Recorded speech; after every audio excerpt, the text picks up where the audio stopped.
السلام علیکم صلی اللہ علیہ وآلہ وسلم۔ تمام دوستوں سے گزارش ہے درود پاک پڑھ لیجئے۔ اسلامی اور سائنسی معلومات کے لیے ہمارے چینل کا حصہ لازمی بنیے اور چینل کو سبسکرائب کیجئے۔ جزاک اللہ۔ ایک بزرگ تھے تو وہ کھانا کھانے بیٹھے تو روٹی ایک جانب سے تھوڑی سی جلی تھی تو ایک شخص نے اس کو اٹھا کے ایک جانب پھینک دیا۔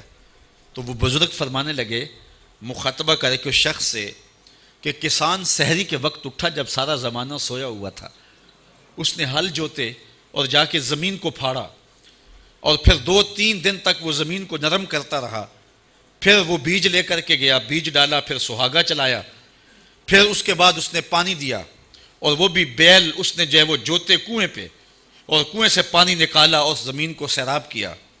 پھر اس کے بعد جب روئیدگی پیدا ہوئی تو جڑی بوٹیاں بھی اگ گئیں، تو وہ کسان پہلے تو خود اکیلا جاتا تھا، اب اپنے بچوں کو بھی ساتھ لے گیا اور ایک کونے سے لے کے دوسرے کونے تک ساری جڑی بوٹیاں نکالتا رہا اور کئی دن اس عمل میں لگ گئے۔ پھر پانی دیتا رہا، رب بھی اہتمام فرماتا رہا، بارشیں بھی برستی رہیں۔ جب بارش نہیں آئی تو ضرورت پانی کی تھی تو اس نے پھر جو ہے وہ کنویں پر بیل جوتے اور پھر پانی دیا۔ پھر جو ہے وہ چاند جو تھا، اس کی چاندنی اس کے اوپر لگے ہوئے اناج کے اندر رس بھرتی رہی اور مٹھاس پیدا کرتی رہی اور سورج اس کو پختہ کرتا رہا۔ پھر وہ گندم پک گئی تو شدت کی گرمی کے اندر جو ہے وہ کتنے لوگ آئے اور اس کو کاٹتے رہے اور سخت دوپہر میں کاٹ کر کے انہوں نے اس کو باندھ دیا اور پھر کچھ دنوں کے بعد اس کے خوشے الگ کیے اور پھر خوشوں سے اناج الگ کیا اور بوسا الگ کر دیا گیا۔ پھر اس اناج کو پھر پانی سے دھویا گیا اور پھر ایک خاتون نے چکی سے اس کو پیسا اور آٹا بنایا اور پھر کنویں سے جو ہے وہ گھر کا مالک جا کے پانی لے کر کے آیا، اس نے پانی ڈال کر کے اس آٹے کو گوندا۔ پھر وہ گھر کا مالک کہیں سے لکڑیاں لے کے آیا کاٹ کر کے اور اس نے چولہے میں رکھ کے آگ لگائی، پھر اس کے اوپر توا رکھا اور پھر اس کے اوپر وہ گوندا ہوا آٹا اس کا پیڑا بنایا، پھر اس کی روٹی بنائی، پھر اس کے اوپر ڈالا۔ آگ تھوڑی سی زیادہ جل گئی اور ایک کونا جل گیا اور تجھے پسند نہ آیا کہ کہاں سے سلسلہ چلا اور کہاں تک پہنچا اور تو نے اس طرح اتار کے پھینک دیا۔ یہ اللہ کی نعمت ہے، تو چونکہ انسان کی نظر اس سارے منظر نامے کی طرف نہیں ہوتی ہے اور یا پھر اس کو آسانی سے مل جاتی ہے تو وہ شکر کا لہجہ نہیں رکھتا ہے، اور جب اس کو کوئی نعمت ملنے میں تاخیر ہو جائے تو پھر اسے پتہ چلتا ہے، پھر اس کا رواں رواں شکر ادا کر رہا ہوتا ہے۔ یہ موسم ماہ صیام کا آ رہا ہے تو سارے دن کی بھوک اور پیاس کاٹنے کے بعد جب شام کے وقت ٹھنڈا اور میٹھا مشروب ملتا ہے اور بندہ اس کو لے کر کے اپنے کام و دہن میں ٹپکاتا ہے تو انسان کی زبان بولے نہ بولے، انسان کا ایک ایک بال رب کی تسبیح بول رہا ہوتا ہے اور رب کا شکر ادا کر رہا ہوتا ہے، اس لیے کہ سارے دن کی پیاس کاٹی نہ تو اب پتہ چلا کہ پانی کیا ہوتا ہے۔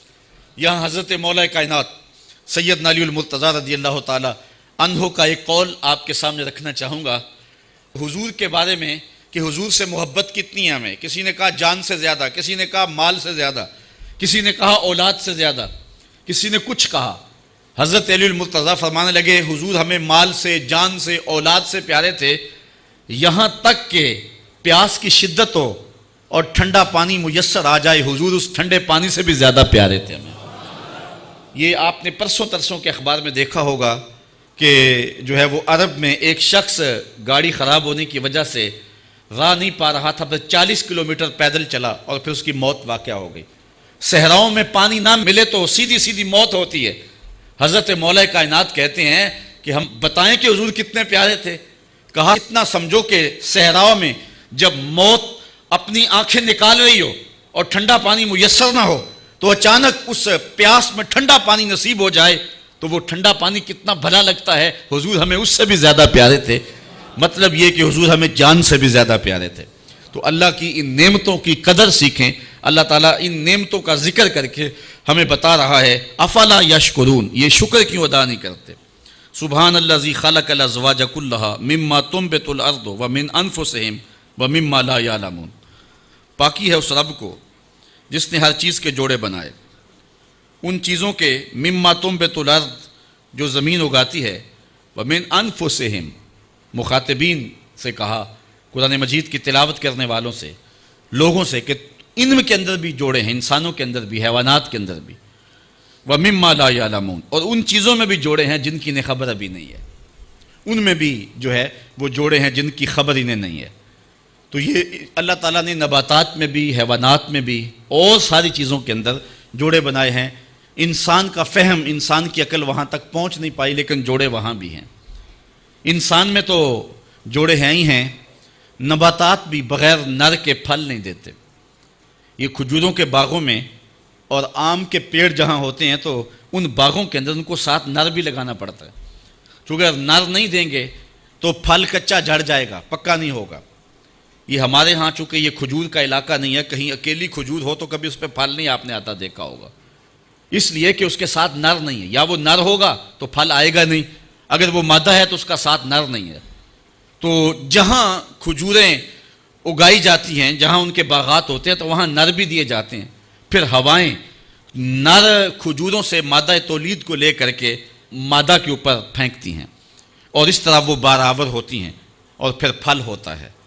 تو جن کو نر کم ملتا ہے، جن کھجوروں کو نر کم ملے تو ان کے اندر گٹھلی بھی پیدا نہیں ہوتی ہے۔ تو یہ اللہ تعالیٰ جل شانہ نے ایک نظام رکھا ہوا ہے کہ جانوروں کے اندر بھی جوڑے اور انسانوں کے اندر بھی جوڑے اور درختوں کے اندر بھی جوڑے، اور پھر فرمایا وَمِمَّا لَا يَعْلَمُونَ، اور بھی ایسی چیزیں ہیں جن کو یہ جانتے نہیں ہیں، جوڑے ان میں بھی ہیں۔ میں کہتا ہوں اگر اس بلب کو، اس پنکھے کو ایک مثبت اور ایک منفی، ایک ٹھنڈی اور گرم تار نہ دیں، یہ جوڑا اگر یہ نہ ہو تو یہ بھی روشن نہ ہو سکے۔ تو بہت ساری ایسی چیزیں ہیں کہ جن پہ ہم تدبر کریں تو یہ ضابطہ کار فرما ہے جو رب نے دیا ہے، اور اس جوڑے سے ہی کائنات کے اندر حسن اور رنگ اور بہار ہے۔ عورت کا حسن کس کام اگر مرد کی فتوت نہ ہو، اور مرد کی فتوت کس کام اگر عورت کا خمار نظر نہ ہو۔ تو رب نے جو ہے وہ یہ جو جوڑوں کا سلسلہ رکھا ہے، یہ ایک حسن اور ایک لطافت پیدا کرنے کے لیے رکھا ہے۔ تو کہا اس پہ غور کریں، سبحان الذی خلق الازواج کلھا، جس نے ہر شے کے جوڑے بنائے، مما تنبت الارض، جو زمین اگاتی ہے، ومن انفسہم، ان کی اپنے آپ سے، ومما لا یعلمون، اور ان چیزوں سے جن کو انہیں خبر نہیں، جن کو جانتے نہیں۔ وآیۃ لہم اللیل، ان کے لیے ایک نشانی، بڑی نشانی رات ہے، نسلخ منہ النہار، جس سے ہم دن کو کھینچ لیتے ہیں، فاذا ھم مظلمون، تو پھر وہ اندھیرے میں چلے جاتے ہیں۔ اصل اندھیرا ہے تو روشنی دن کی صورت میں نمودار ہوتی ہے، سورج کی کرنیں اندھیرے کو دھکیل دیتی ہیں۔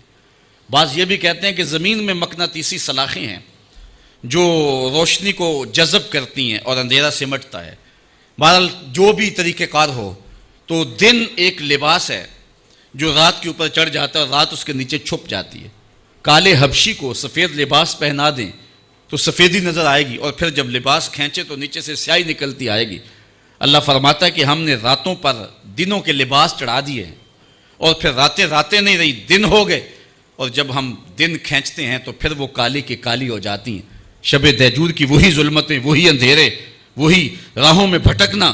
تو فرمایا کہ یہ ایک نشانی ہے اگر اس پہ غور کریں کہ ہم نے دن بنائے۔ والشمس تجری لمستقر لہا، اور سورج چلتا ہے اپنے ایک ٹھہراؤ کے لیے، اس کا ایک استقرار ہے جس پر وہ چلتا ہے۔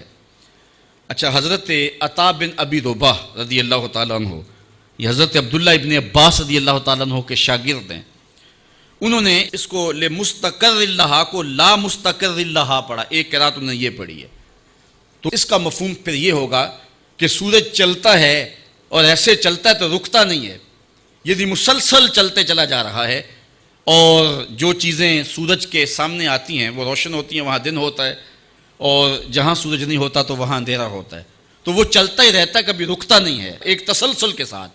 لیکن جو قرات ہے وہ لمستقر لہا، اس پر ہے، متفق قرات یہ ہے، اس لیے یہاں یہ ہوگا کہ سورج جو ہے وہ اپنے مدار پر، اپنے مستقر پہ چلتا ہے اور کبھی اس سے ہٹا نہیں ہے۔ حضرت ابو ذر غفاری رضی اللہ تعالیٰ عنہ فرماتے ہیں کہ مسجد نبوی میں ہم بیٹھے تھے اور شام کا وقت تھا، سورج ڈوبنے کے لمحے قریب آئے تو حضور نے فرمایا ابو ذر جانتے ہو سورج جب ڈوبتا ہے تو کدھر جاتا ہے؟ تو میں نے کہا اللہ و رسولہ عالم، اللہ اس کا رسول خوب جانتا ہے۔ تو حضور نے فرمایا جب سورج ڈوبتا ہے تو رب کے عرش کے نیچے سجدہ کرتا ہے، تو یہ اس کا مستقر ہے۔ اللہ اکبر۔ تو فرمایا ذالک تقدیر العزیز العلیم، یہ حکم ہے زبردست علم والے کا، یہ رب کا حکم ہے جس سے وہ سرتابی نہیں کر سکتا۔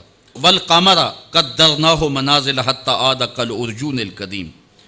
اب چاند کی طرف توجہ موڑی انسانوں کی۔ والقمر، اور چاند، قدرناہ منازل، ہم نے اس کی منزلیں مقرر کی ہیں، حتی عاد کالعرجون القدیم، یہاں تک کہ یہ کھجور کی پرانی ٹہنی کی طرح ہو جاتا ہے۔ جب چاند چڑھتا ہے تو پہلی رات کے چاند کو ہلال کہتے ہیں۔ ویسے چاند کے لیے مطلق لفظ جو ہے وہ قمر ہے، عربی میں قمر، کسی بھی حالت میں چاند ہو تو اس کو قمر کہا جاتا ہے، لیکن پہلی رات کے چاند کو ہلال کہا جاتا ہے، اور جب چاند 14ویں رات کو پہنچے تو اسے بدر کہا جاتا ہے۔ تو اس کی مختلف منازل ہیں۔ تو جب پہلی رات کو ہوتا ہے تو اس وقت سارے چھتوں پہ چڑھ کے اس کو دیکھتے ہیں، انگلیوں سے اشارے کیے جاتے ہیں اور بھلا لگتا ہے۔ پھر جب بدر تمام ہوتا ہے تو پھر اس کی چاندنی چکور کے دل میں کشش پیدا کر دیتی ہے، سمندروں میں مد و جزر پیدا ہو جاتا ہے، جوار بھاٹے اٹھتے ہیں، اور پھر اس کے بعد یہی چاند جب بوڑھا ہوتا ہے تو پھر کوئی آنکھ اٹھا کر بھی نہیں دیکھتا، راتوں کی تنہائیوں میں نکلتا ہے اور راتوں کی تنہائیوں میں غروب ہو جاتا ہے، اور اس کی حالت یہ ہوتی ہے کہ جس طرح ایک کھجور کی پرانی شاخ ہو، ارجون کھجور کی اس شاخ کو کہتے ہیں جس شاخ کے ساتھ پھل لگا ہوا ہوتا ہے، اور پھل کی وجہ سے وہ جھک جاتی ہے، تو جب پھل توڑ لیا جائے تو اس کی شکل بالکل چاند کی طرح ہو جاتی ہے۔ جب آخری راتوں میں ہوتا ہے وہ زرد بھی ہو جاتی ہے اور پرانی بھی ہوتی ہے اور جو ہے وہ بے ڈھنگی سی بھی ہوتی ہے۔